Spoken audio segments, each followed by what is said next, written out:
there, Funkin' friends. It's Josh here, and I am about to go live with my friend Kathy Burnette, also known as the Brain Lair.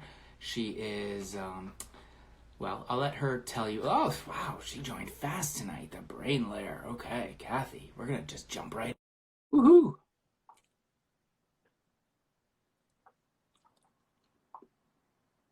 But I need some better light. I didn't realize I had to use my phone instead of my computer, and so my light's all set up for my phone, but not for my computer. How's it going today? Oh, I love that shirt. You know, Oh yeah, it's me too. It's extremely comfortable, by the way. Yay, It's really soft. Only a limited number of people have that one. It does not exist anymore. Yeah, this is for the 1 year anniversary of, yes, the Brain Lair. Can you tell me? I'm Josh, but can you tell me a little bit about yourself, Ms. Burnette? Well, I'm Kathy Burnette. I live in South Bend, Indiana. I was a school librarian, and now I own a bookstore. Yeah, I mean, I consider you always a librarian. You know, you don't just stop being a librarian just because you're not actively in a school library or something like that. But yeah, so well, you own a bookstore, which is awesome. I've been there. It's 2 years old now. It just had its 2 year anniversary. I guess technically like a week or two ago. July 8th.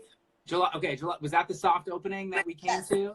That's the day. Awesome. Still have pictures of you in there, and you were signing books and everything. I know. So I have a crack research team. My wife is my research team, and so she was going through your social media and things like that. So as her research, and she's like, oh, "You're in one of these photos," rolls her eyes.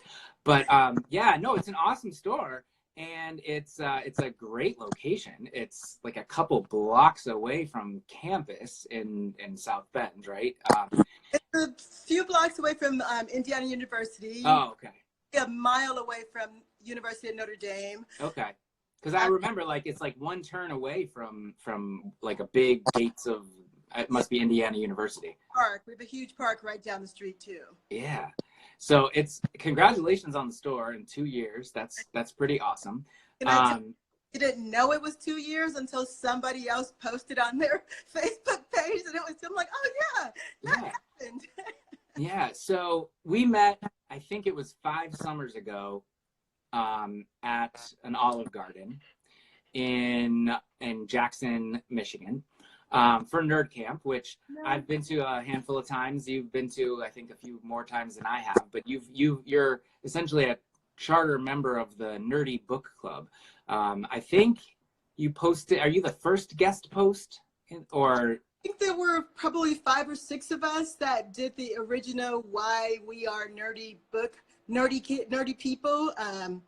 Gosh, that was a long time ago, but yeah. So that is when Nerd Camp started. But we were in the first original "Why We're a Nerdy Book Club" member.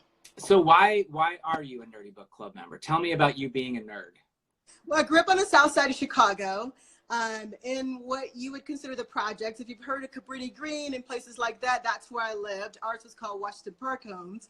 And the only thing that kind of saved me from going the same way as other people in that neighborhood was the library. And we used to have a bookmobile that came around once a month, and I would get in there and read books, and chose to live my life inside of books. That saved me. And so when I graduated from college, I was first an accountant, but I went into teaching and then the library, and using books to help other kids is what I like to do. To show them that there's something else for them to strive for, that they don't just have to repeat what they've seen around them. A lot of kids that I work with, they are from schools that qualify from Title I. And so I just want to give back what was given to me. And that's kind of what I was doing then. That first post was when I first had my library job. And I talked about them paying me to be a librarian, and it's something I enjoy doing, and that's kind of what you want to strive for. It's that job that it pays you and it enriches your soul at the same time. Yeah, and you enjoy going to work every day and doing what you do. Now, so how many years were you a librarian before you opened the Brain Lair? 16, 17. Okay. So Long time. no, so you're I did not know you were an accountant first, but Yes. you know. Very, very short time as an accountant. And then I had a million other jobs because I didn't know what I wanted to do. I knew I did not want to be an accountant anymore. I was a tax accountant, as a matter of fact, for a big corporation. There used to be 8 big accounting firms, and now they've all like joined together. But back then it was in librarian. So I was a tax accountant there and worked in LA in the state department. We worked with a lot of baseball players and different teams like that. It was really cool. It was just super boring too. Okay. So you were a librarian for 17 years, 16, 17. And so, what made you sort of shift your focus? Well, first of all, actually, before I ask you about that, can you explain the origin of the term, the Brain Lair? The Brain Lair is an anagram of librarian. I was a librarian when John Green came out with the book, An Abundance of Catherines. It also coincided when Twitter first started. And so in that book, he goes and does, the kid loves anagrams. And so I'm like, oh, what's an anagram for librarian? And I will use that for my Twitter handle. And that's where it came from. So I put in the librarian because that's what people used to call me, was the librarian. That's what kids call you a lot too. Yeah. It's librarian, the librarian. And it came back as the Brain Lair. I'm like, oh, that's perfect. It kind of means a similar thing. And so I like it. And that's how I became the Brain Lair. Yeah. So, and who would have thought that, you know, a decade later, that would be the name of your bookstore. That's, yeah. So, okay. So the Brain Lair is an anagram for the librarian, which is perfect. And so at some point you decided you started thinking about opening a bookstore. Because I know you spent a long time preparing for this. You didn't, and most bookstore owners, especially successful bookstore owners like yourself, don't just dive in and say, hey, I want to open a bookstore. I'm going to sit around and read books all day, because that's not what owning a bookstore is. No, that does not. Right, but you definitely spent a lot of time, because I have some other friends who opened bookstores at around similar times, and I feel like they kind of went through the ABA process like alongside you, or at least they knew who you were. I don't know how close you all were, but when I mentioned the Brain Lair, they're like, oh yeah, she told me that's librarian. But yeah, so how long was this in the works? Can I just tell you first that I became a librarian because I wanted to open a bookstore, and didn't think I had the skills to open a bookstore. This librarian position came open. I was at the time teaching second or third grade. A librarian position came up in the middle school, and I thought to myself, you know, this is a way for me to try out some of my ideas. Can I get kids to read different things? Can I change the way a library works? And then I will use those things to help me open a bookstore. I'd wanted to open a bookstore, probably my daughter would be 25, so 25 years. It was right when she was born. I'd always loved bookstores, and that's when things were just getting started with Barnes & Noble. Excited to be a part of that, and that's why I became a librarian, was because I wanted to open a bookstore, and just had a wonderful staff and a principal who allowed me to do pretty much whatever I wanted, as long as it produced results, because no one was going to the library before I came to the school. So I spent a long time just changing what people thought of the library and what the library could do, and then went to Dubai a couple of times, and our climate changed a lot here in our country. And I thought I would take the skills that I was using as a librarian, where I would help classroom teachers kind of bring in more diverse readings for what they were doing. I have a degree in accounting and a degree in education, using those to help them look at standards and see what other books that we could use to help supplement what they were doing with the classics or other books they were using.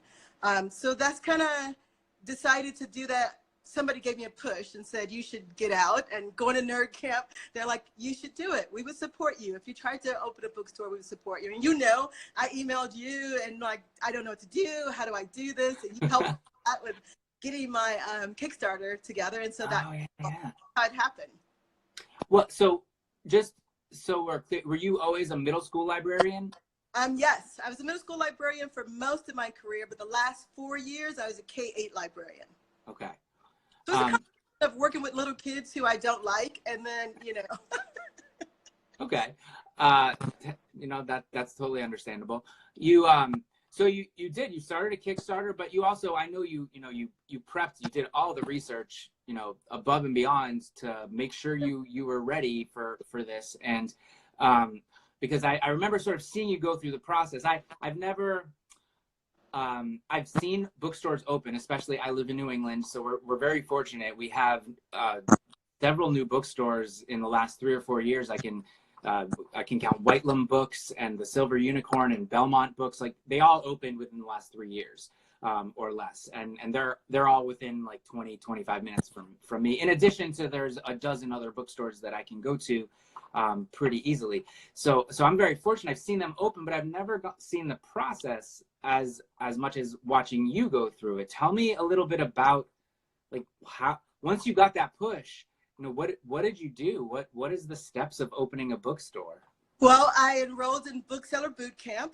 That was the first thing. I had wanted to go to Bookseller Boot Camp a long time ago. This was after my 25-year, I wanted to open a bookstore. And I had applied and got a manual from them. And the guy, when I went back, he remembered who I was from that time and sent me a new book. So I spent a week in Florida going to boot camp to learn about being the bookstore. Is this through ABA? The American Booksellers Association? As an associates, they actually have a bookstore now in Florida. That's very beautiful. Okay. And they were doing this part, they were doing the consultant part first before they opened their bookstore. But I'm a member of ABA, the American Booksellers Association. It's probably one of the strongest associations I've been in, and I was a member of ALA also. They're so supportive. There's so much knowledge. And you talked about the Silver Unicorn. I'm doing something with him in the end of August. Awesome. You talked about White Lamb. That's how I got my stamp for my logo. Like, these people are so giving and so positive. It's just been, any question I have, I know I could bring it to them. So it's been a hard experience because like you said, you think you can go and read and do stuff like that, but there's very little of that. And being a librarian with a captive audience is very different than being a bookseller with an entire city that you are trying to reach. I knew intimately the kids that I was working with, so I knew exactly what book that they would want, so I would buy that material for them. It was a little bit different in a city, and then I had to decide what I wanted the store to look like, and then it was a lot easier after that. Still a lot of no. So I mean, I know, I talked about this, I think my wife and I at one point, she loves to read. She reads over 400 books a year, and a lot from the library, a lot are digital as well. But so we don't buy 400 but we get a good number of them. But so in any case, but she, we've joked about like, oh, it'd be great to own a bookstore. And there's a lot of bookstores around that we go to and visit, and we're like, oh, we love how this bookstore has that little nook up in the corner where you can kind of sit and read. This one has the coffee shop and and all this different stuff. But owning a bookstore, from what I see as somebody who goes in a lot but talks to the booksellers, it looks more like, I mean, it's running a business. Yes. It's like payroll, it's inventory, it's meetings with sales reps, it's going to conferences like the Winter Institute and Children's Institute and things like that. It's a lot of you have marketing. You got to figure out how to market your events if you're doing events. It's connecting with publicists. It's getting emails from all the different publishers and things. And I haven't said reading yet. I haven't mentioned reading. When do you do your reading? In the evening. So I have a do not disturb on my phone, and so I spend every night reading. And I also pick one day a week for now because it's been so busy this summer. It used to be every Wednesday night. So from Wednesday night from 6 on, people knew not to talk to me because I would be somewhere reading, because you can't recommend books without reading them, right? Yeah. So I just kind of take a book with me everywhere I go. I also do a lot of audio books. I'm always listening to books too. So between those, just kind of every moment I can snatch, I just kind of go that way. I've been fortunate to be on book committees, and I just finished one for ABA, and that helps too because it's for my job, so I have to read it. Yeah. So, well, that's great that you make time. I mean, you have to. Now, how big is your staff at the store? How many people work there? That was just me. Just you. No, I knew that answer, but no, that's amazing. but I do have people who read for me too. Okay. Have people, there's a girl, Jessica, who lives in Chicago, and she reads a lot of the Hispanic Latinx books, and so then she reviews them on our system Edelweiss, and I go and look at that, and I use those to help inform me of what books to buy. So I have different specialists like that that I could turn to that also help me to get books. I have Oh, that's great. people who read for me and review for me, so I kind of get an idea of that. So it's difficult, and this summer, though, I just hired 4 like contractors, independent contractors, to help me because I had so many online orders I couldn't keep up. I've been closed since we closed in March for the shutdown. I have not been able to reopen because it had to be a warehouse for all the different books that was being ordered. So I have some help right now. I actually just had my daughter create a job description, so I'll be hiring my first employee very soon here, and then 1 more after that. So it will be, I can't even imagine how great it will be. All right, so tell me about what's been going on. I mean, COVID happened, and Black lives have always mattered, but it seems like some people are just starting to pay attention to that. Tell me about the last few months and what it's been like. So back when we were first getting an inkling of how serious this was back in January, I took a job. So I was working 2 days a week at a small business development center and then 3 days a week at the store. Between those 2, and then doing that a lot more and more, especially it got cold and we were learning more and more about the disease. And in March, we started going remote at the job that I was at. Like right away, we're hosted at a local university, Indiana University. They were the first people to start canceling events. They could see how serious it was. And I thought that was so great. And then I had 5 huge events scheduled for March that just got canceled. And I was just afraid, like, what am I going to do now? Luckily, I've been very active online all the time. You know, I do a lot of stuff on social media and Facebook. So having that, 50% of my business was already coming from online. I just did a bigger push for online. And so it was easy kind of to make that transition to more online sales. The issue became in April, the end of April. Amazon wasn't selling as many books because they were doing PPE. So sales went up for me locally as well as nationally. Then everybody was at home and they saw what happened to George Floyd, and that was an outpouring of support. Being a Black female in Indiana owning a bookstore, there's only one other person that does that in the state of Indiana. So I made a lot of lists of Black-owned bookstores, and people just responded like crazy. I'm also lucky to have Chasten Buttigieg and Pete Buttigieg in my town, and they always talk about me on Twitter, and so that has been so helpful. My town has been super just supportive of me, even being closed. It has just been phenomenal, the outpouring of support and love and just stay with it and doing that has happened.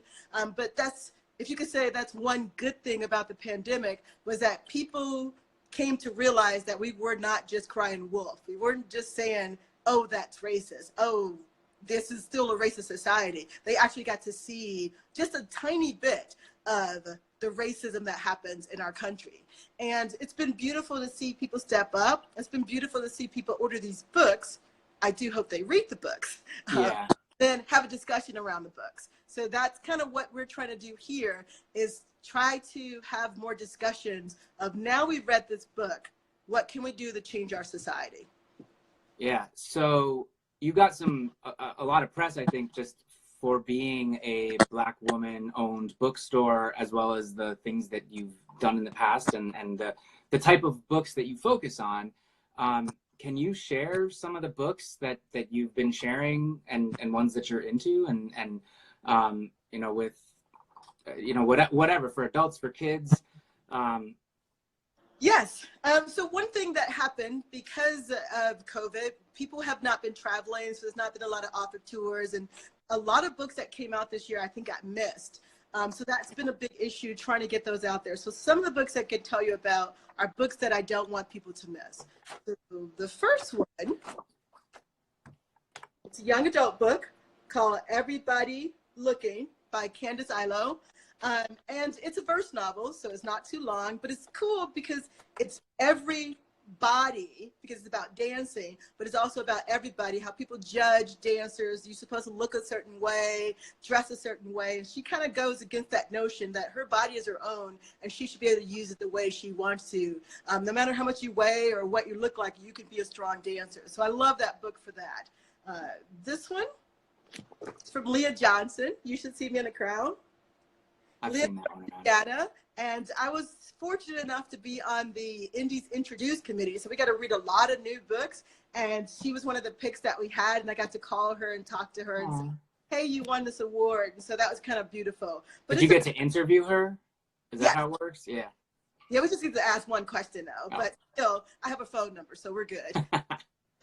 You text all the time. Yes, and I love the book because not only is it it's lesbian, so it's LGBTQ, but they're Black, which you don't see a lot in books, but it's also fun. And so that's not the be all and end all of the book. And I love how much Black joy, because that's one thing we were trying to tell people. It's good to read How to Be Anti-Racist. It's good to read Between the World and Me, but that's not everything. You know, Black people are not just the suffering. We go beyond that. It's kind of something that Nicola Yoon said a long time ago, which I use when is that it's not all about the suffering. It's about more than that. And so that's kind of a Black joy that I liked. I think people would miss Brandy Culber's book, The Voting Booth, which is so relevant right now.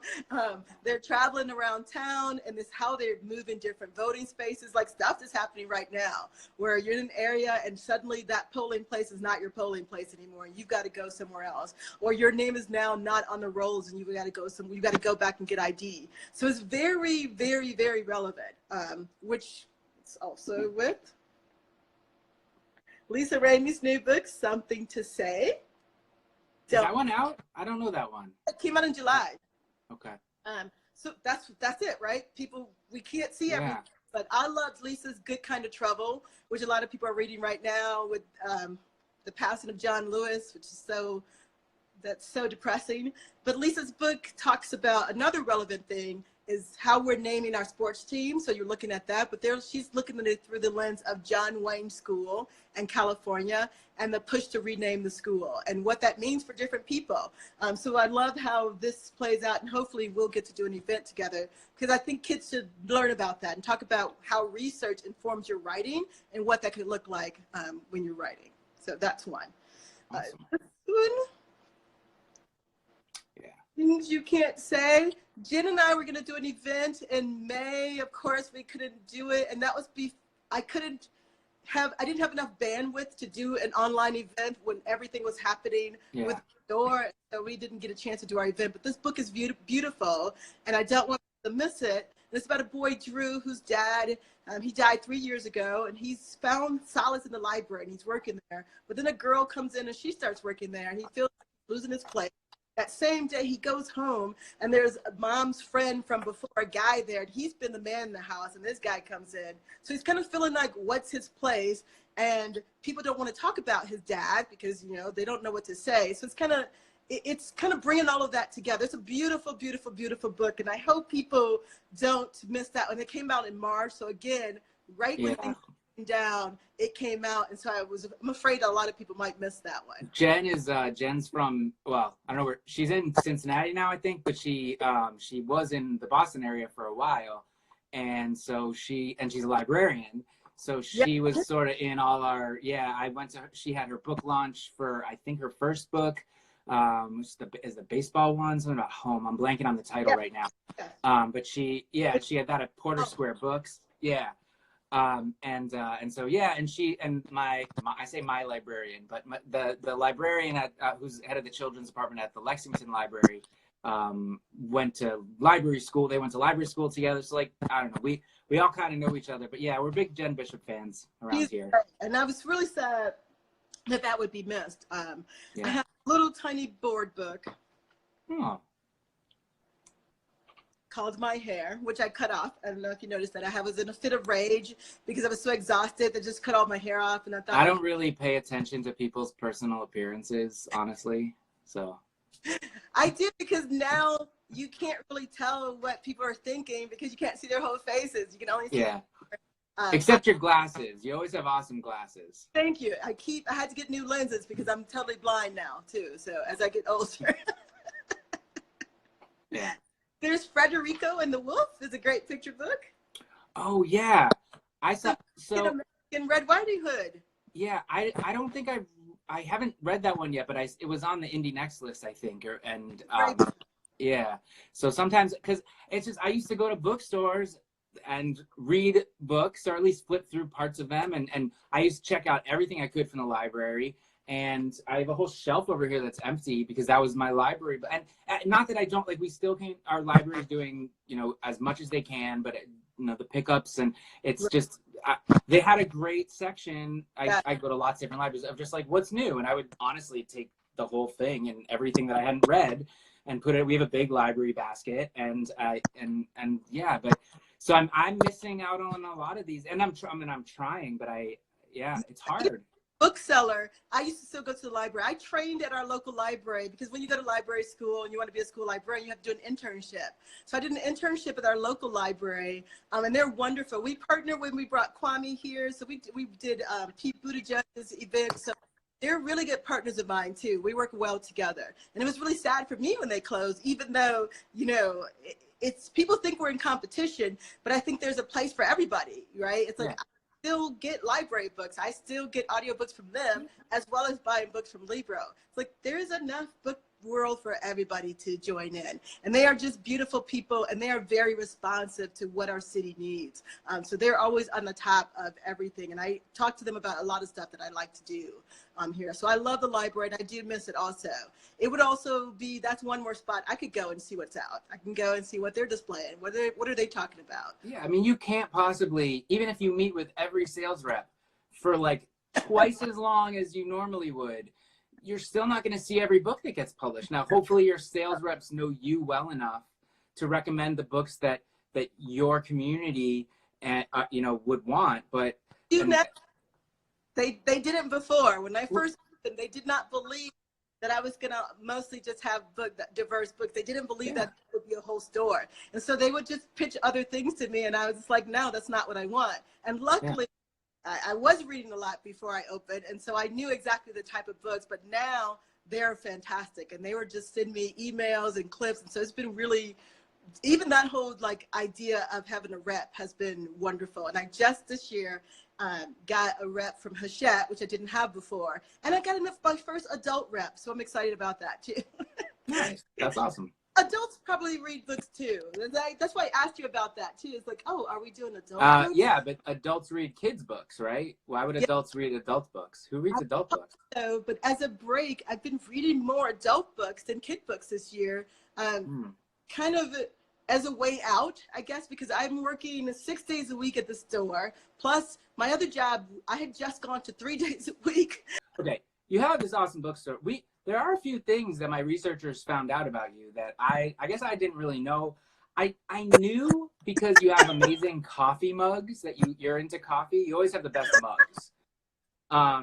But I guess we never really talked about coffee. Like what kind of coffee? I'm a big iced pour over fan.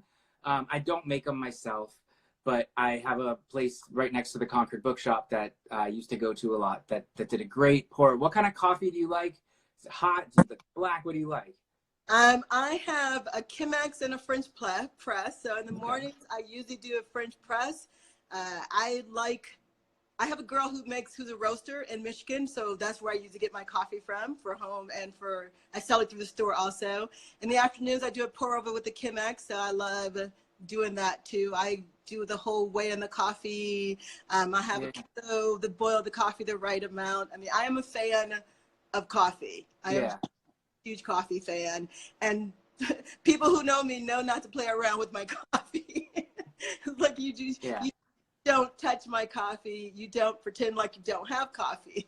Well, so what is the one you get in Michigan? What's it called? What's the Red Arrow Roasters, and I use her Steel Magnolias, her Carpe Diem, and she has one. We were just talking, so she has a new one coming out. So she just I like a dark roast, and a lot of people like a light roast, but I like a bold roast. It's not more caffeine. The light roast has more caffeine, but I just like the flavor of that. I used to work at Starbucks too, FYI. When I was first opening this, I was working at Starbucks so I could learn because I thought about having a coffee shop in my store. I love coffee. I drink it all the time. All the time. Love coffee. Yeah. I'm a big fan of the so the one that I have, they get, I'm blanking on the brand right now, but I like the kind of like the more fruity side, where it's they dry it inside the fruit. It's wow. I'm blanking on the name right now. Probably because I need more coffee is why I can't remember it. But yeah. So my phone. Anyway. Oh. Well, I do like Trader Joe's. Joe's has really good. I have some Trader Joe's. So right when the pandemic started, I bought myself a Mr. Coffee because I was like, I need something, and I'm not going out all the time. I'm not going to the office anymore where I'm getting it. And the caffeinated sodas, they kind of are a little too much for my heart sometimes. So so I got that. And I don't know. I haven't found the Trader Joe's one that I liked, but the natural sun dried. That's what I was trying to think of. Natural sun dried is when my coffee place, like my coffee place is they explain all the like some of the people that work there have like gone to pick the beans, you know, in wherever they are across the world. But my person is. Yeah. So it's apparently when because the coffee beans come inside of like a fruit, like it's like a kind of a dried cherry raisin thing. So, but if they dry it in the fruit and then take the fruit off, as opposed to taking the fruit off and then like roasting them.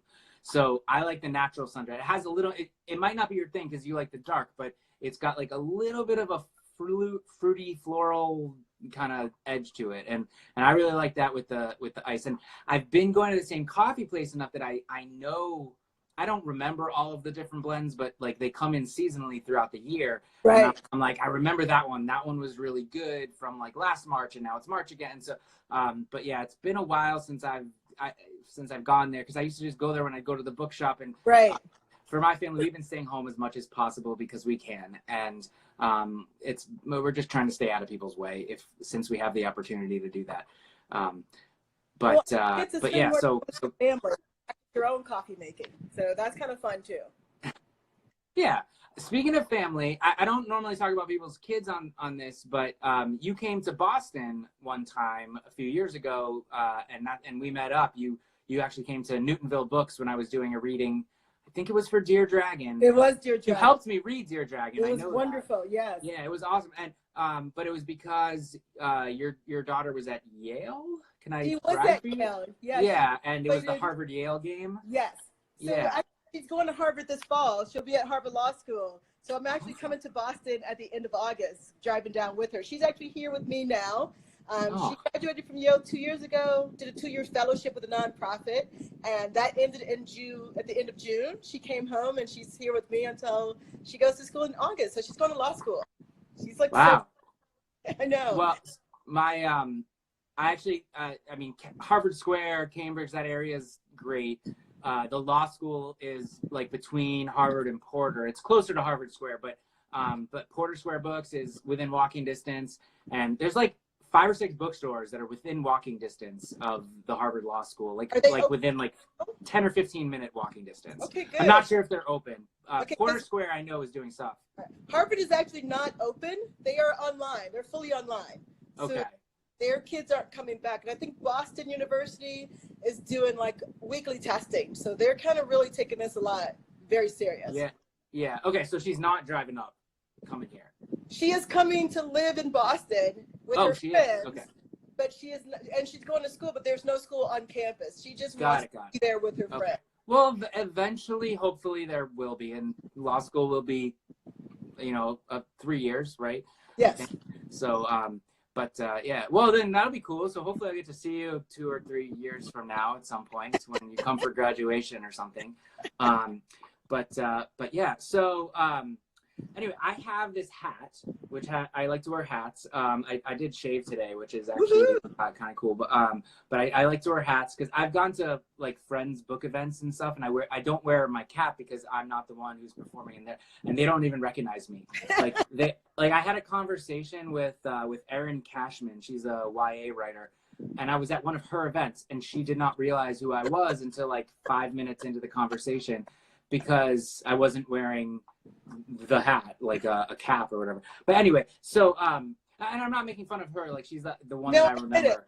Yeah, it would be like without my glasses. Yeah, exactly. So so I have this hat with random questions. So I'm going to ask you 5 random questions from a hat right now. Okay, are you ready? Yeah. All right. Question number 1. Oh, this is a good one for you. Bookmark, dust jacket, dog ear, or other? All of them. All of them? Yes. What? The hardcover book, I basically used a dust jacket, unless it's a huge book. So I read Brandon Sanderson's Way of Kings series, which are 1,000 pages each, and I buy them in hardcover as well as ebooks because they're huge. But I can't use the dust jacket for those, and those I'll use a bookmark on. If it's an arc, I basically just pull the pages down. I also write in books. I am not one of those people who think books are sacred. I think the story is sacred, but I will turn a page down or underline something in a heartbeat. Okay. I collect bookmarks. I don't actually use bookmarks as much. I just collect them because I like them. I make them for the store. We have, I think here's one right here. Hang on. The little raccoon. I make bookmarks for the store, but I'm not a huge bookmark user. Yeah, I actually use, I have, it's in my bedroom, but it's really, it's this, I got it at Whitelam Books. Yeah, Whitelam Books and Silver Unicorn, Liz Whitelam and Paul, the two of them are the ones that I know you knew. So that's cool. But I bought this, and I've seen it at other stores too, but it's like a curvy light, and it's an LED light. Oh yeah. That I use, and so I actually just pull that into the place in the book that I am, because I tend to read at night, and even if I'm not reading at night, it's just like it's always on the book. Yes. So I just use that as a bookmark. But okay, awesome. Let's see next. Who is your favorite Renaissance artist that is not also a Ninja Turtle?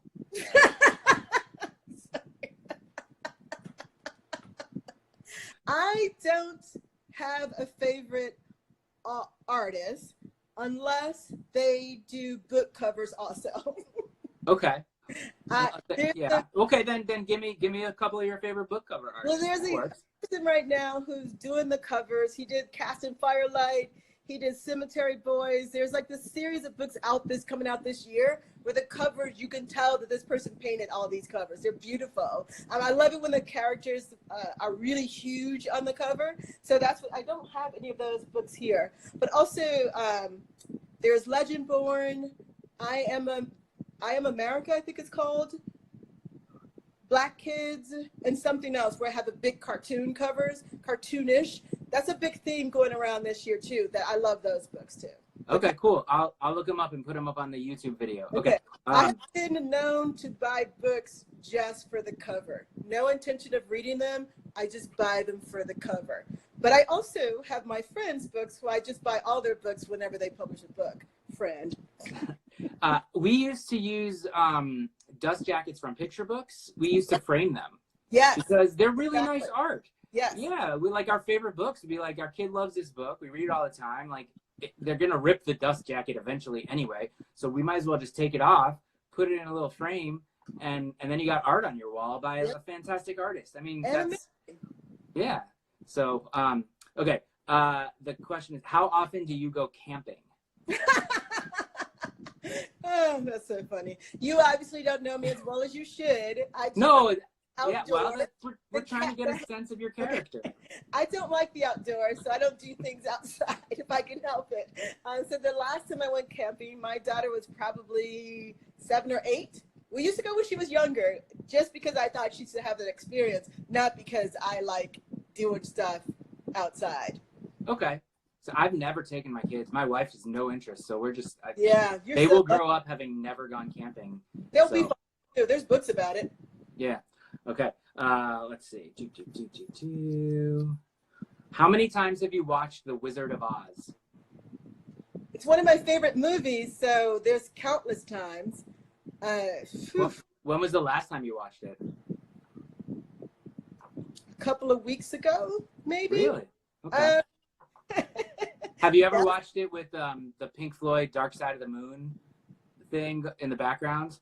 No. Oh, you got to look this up. It's super cool. There's like so Pink Floyd in 1971, they will deny it, but if you play the album Dark Side of the Moon along with like Over the Wizard of Oz, it totally tracks. Ooh. And like as soon as the witch shows up riding her bike the first time, all these alarm bells go off. There's a song called The Great Gig in the Sky, which is when it has like a gospel singer, and it's when the twister's happening. There's so many things that all match up. There's this so it's 45-minute album. As soon as like when you used to flip the record album from side A to side B, that's immediately when she opens the door and it turns into color.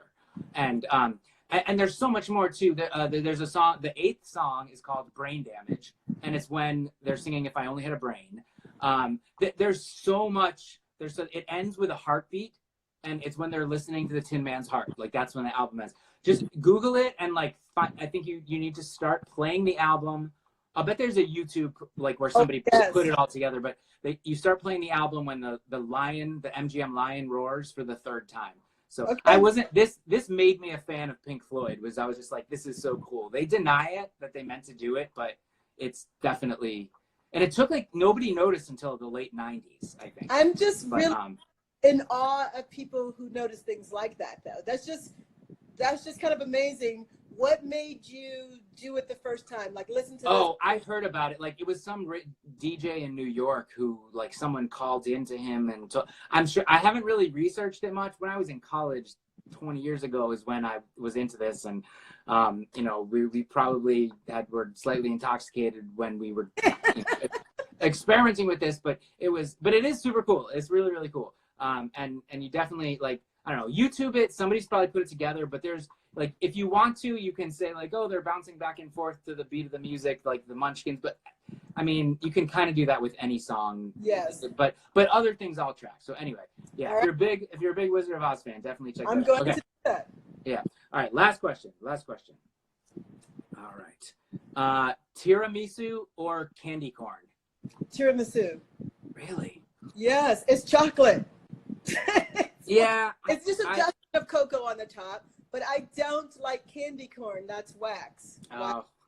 Is it? I love candy corn. Is just sugar. I'm on team candy corn. There's a whole bunch of us. Samantha Berger, and Erin Dion, and there's a whole bunch of us authors who are team candy corn. And but I know it's very divisive.